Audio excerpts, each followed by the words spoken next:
안녕하세요. 한강 아카데미입니다.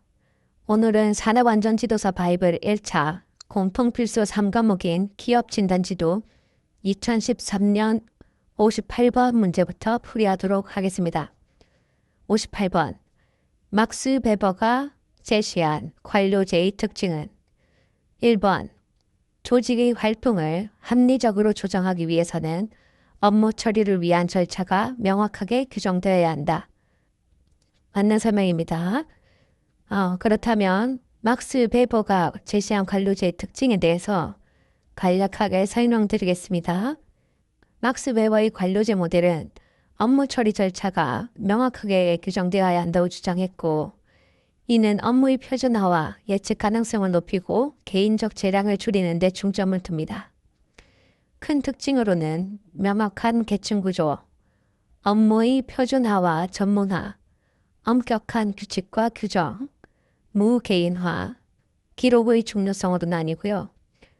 각각의 특징에 대한 내용은 먼저 명확한 계층 구조는 명확한 계층적 구조를 가지며 각 계층은 확고한 권한과 책임을 가진다는 의미입니다. 상위 계층은 하위 계층에 대한 지위와 통제를 행사합니다. 업무의 표준화와 전문화는 업무는 매우 표준화되어 있으며 각 직원은 특정한 업무에 대한 전문성을 갖추고 있다.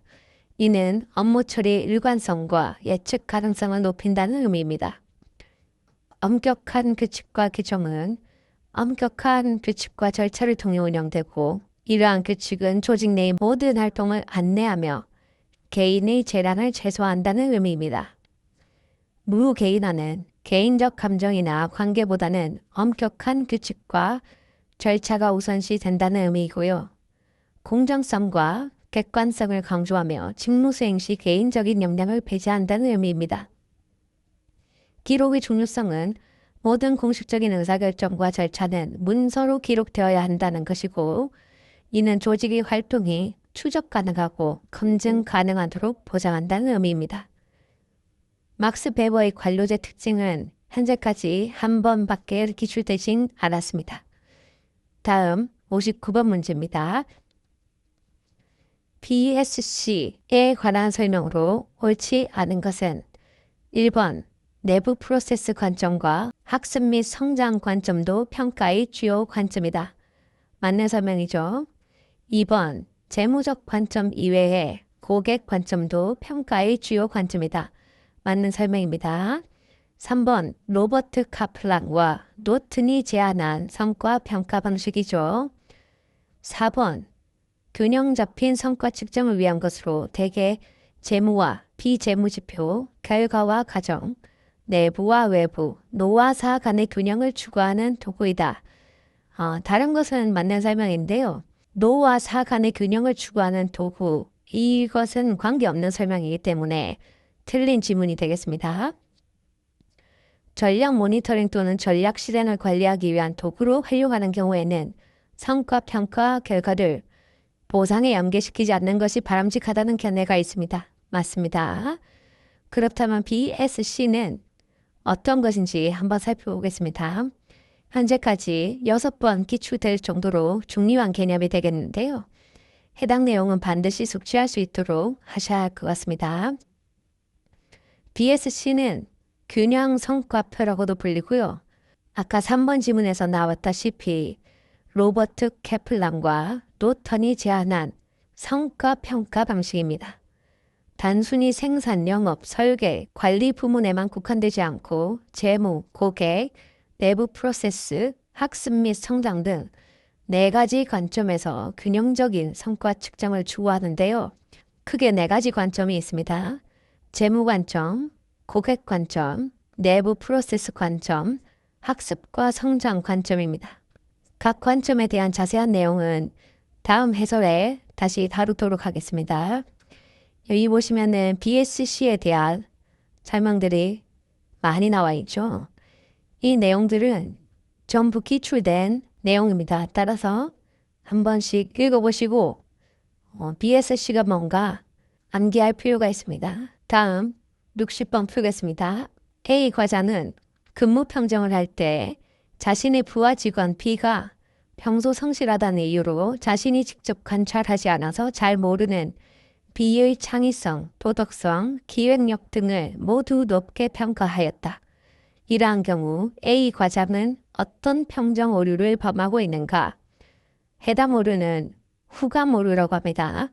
후감 오류란 평소 직원에 대한 긍정적 또는 부정적 견해가 평가에도 긍정적이나 부정적인 영향을 미치는 오류를 말합니다.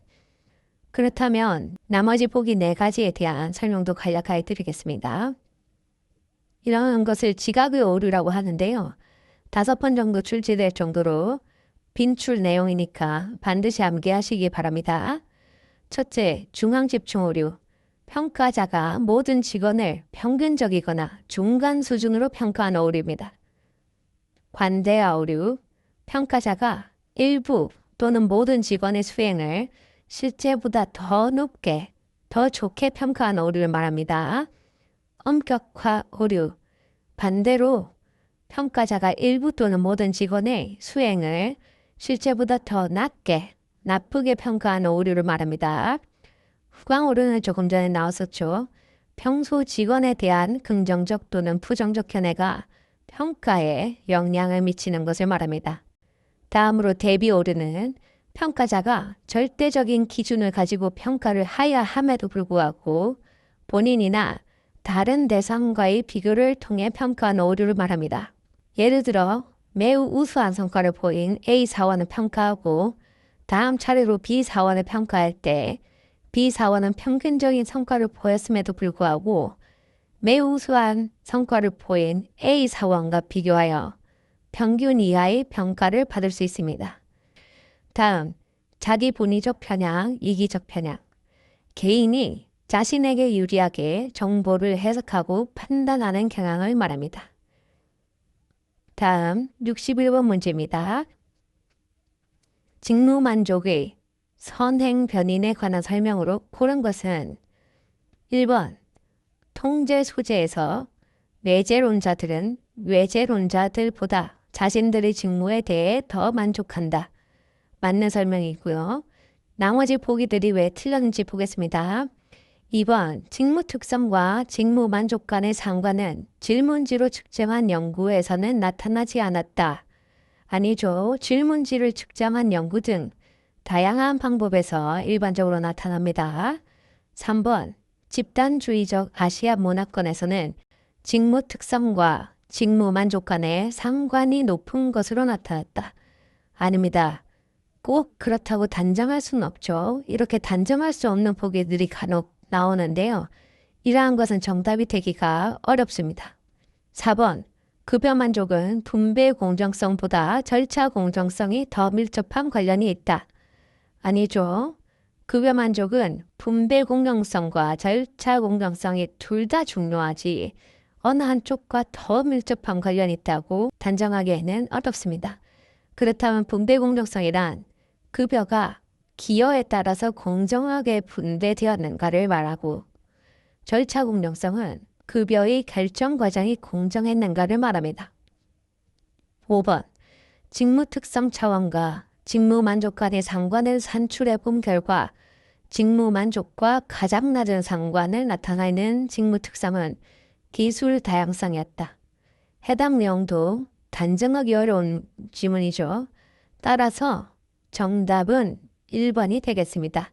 그렇다면 직무 만족에 대해서 간단히 설명드리겠습니다.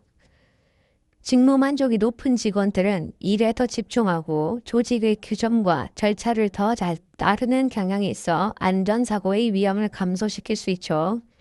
다음으로 아까 1번 보기에 있었죠. 통제 소재에서 내재론자들은 외재론자들보다 일반적으로 자신들의 직무에 대해 더 만족하는 경향이 있다.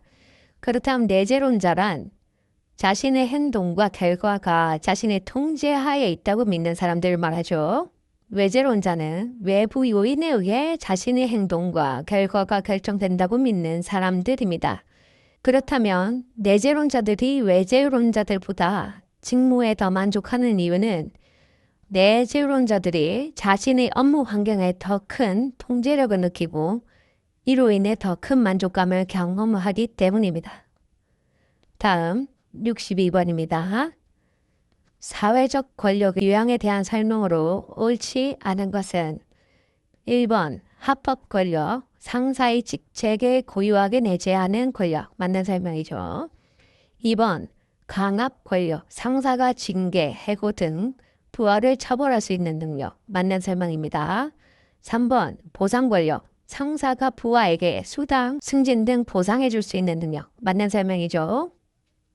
전문 권력, 상사가 보유하고 있는 지식과 전문 기술 등에 근거하는 능력, 맞는 설명입니다. 참조 권력, 상사가 부하에게 규범과 명확한 지침을 전달하고 문제 발생 시 도움을 줄 수 있는 능력, 틀린 설명이죠. 참조 권력은 다른 말로 중거적 권력이라고도 합니다. 이는 개인의 매력, 인기, 인격적 특성이나 사람들이 동경에서 비롯되는 권력을 말하는데요. 각 권력에 대해서 다시 한번 살펴보겠습니다. 이러한 권력은 프렌치와 레이븐의 권력의 원천이라는 내용이 나오는데요. 2번 정도 기출되었습니다. 앞서 말씀드린 합법적 권력, 보상적 권력, 강압적 권력은 공식적 권력에 속하고요. 전문가 권력, 중거적 권력 또는 참조 권력은 개인적 권력에 말합니다. 따라서 틀린 설명은 5번입니다. 63번 풀겠습니다. 말의 정신건강 구성요소에 대한 설명으로 옳지 않은 것은 1번 정서적 행복감, 쾌감과 각성이라는 두 가지 독립된 차원을 가지고 있다. 맞는 설명이고요. 2번 결단, 환경적 영향력에 저항하고 자신의 의견이나 행동을 결정할 수 있는 개인의 능력을 의미한다. 틀린 설명입니다. 이것은 결단이 아니라 자율입니다. 자율. 따라서 틀린 설명이고요. 나머지 3, 4, 5번은 맞는 설명이니까 한번 읽어보겠습니다. 역량, 생활에서 당면하는 문제들을 효과적으로 다룰 수 있는 충분한 심리적 자원을 가지고 있는 정도를 의미한다. 맞는 설명이고요. 포부 수준이 높다는 것은 동기 수준과 관계가 있으며 새로운 기회를 적극적으로 탐색하고 목표 달성을 위하여 도전하는 것을 의미한다. 맞는 설명이고요. 5번 통합된 기능, 목표 달성이 어려울 때 느끼는 긴장감과 그렇지 않을 때 느끼는 이완감 사이에 조화로운 균형을 유지할 수 있는 정도를 의미한다. 맞는 설명이고요. 해당 내용도 한 번밖에 출제되지 않았습니다. 하지만 한 번쯤 읽어볼 필요는 있겠고요. 다음 64번입니다. 직무 분석, 자주 나온 내용이죠. 직무 분석에 대한 설명으로 옳지 않은 것은 1번 특정 직무에 대한 훈련 프로그램을 개발하기 위해서는 직무의 속성과 요구하는 기술을 알아야겠죠. 맞는 설명이고요. 2번 효과적인 수행을 하기 위한 직무나 작업장을 설계하는 데 도움을 주죠. 3번 작업 시 시간과 노력의 낭비를 제거할 수 있고 안전 조해 요소나 위험 요소를 발견할 수 있습니다. 4번 특정 직무에 대한 직무 분석을 하는 기법으로 면접법, 질문지법, 관찰법, 행동기법, 중대사건기법, 투사기법 등이 있다. 틀린 설명입니다. 일반적으로 면접법, 질문지법, 관찰법, 행동기법, 중대사건기법은 있으나 투사기법은 직무 분석을 하는 기법이 아닙니다. 그림 등을 이용한 심리 검사 또는 성격 진단 방법이죠. 따라서 틀린 것은 4번이 되겠습니다. 5번 과업 수행에 사용되는 도구 기구, 수행 목적, 요구되는 교육훈련, 임금 수준 및 안전조회 요소 등에 대한 정보가 포함되어 있다. 맞는 설명입니다. 직무 분석 관련 설명은 여러 번 출제되었습니다. 다양한 지문으로 출제되었기 때문에 꼭 읽어보시고 직무 분석에 대한 설명을 이해하셔야겠습니다. 오늘 강의는 여기까지 하도록 하겠습니다. 감사합니다.